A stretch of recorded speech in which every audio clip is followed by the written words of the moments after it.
Cricket খেলাটা গৌরবময় অনিশ্চয়তার, কিন্তু বারবার দুর্বল দলের কাছে হার ইঙ্গিত দেয় পদ্ধতিগত সমস্যার।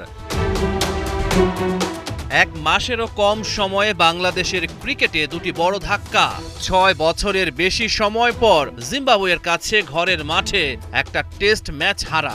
আরও অবাক করা ঘটনা, টি-টোয়েন্টিতে নিজেদের চেয়ে ৬ ধাপ নিচে থাকা আরব আমিরাতের কাছে সিরিজ হেরে যায় টাইগাররা।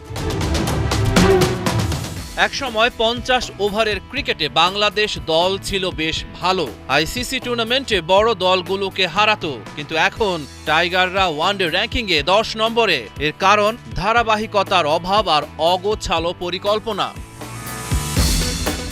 আদতে বাংলাদেশের ক্রিকেটের মান খারাপ হয়েছে এবং এর প্রভাব আন্তর্জাতিক ফলাফলে দেখা যাচ্ছে। যথেষ্ট ভালো মানের খেলোয়াড় আসছে না, এটা একটা বড় সতর্ক বার্তা। পুরো সিস্টেমই কি ব্যর্থ? ছোট দলগুলোর কাছে বারবার হার বলে দেয় পেশাদার মনোভাব নেই খেলোয়াড়দেরও। বিশেষজ্ঞদের মতে আরব আমিরাতের কাছে সিরিজ হার বড় ধরনের হোঁচট। এটা বাংলাদেশের ক্রিকেটের জন্য পুরো মাত্রার সংকট।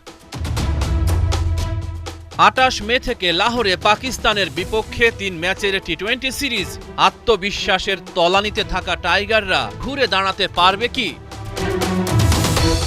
রহমান পেয়ার, ৭১।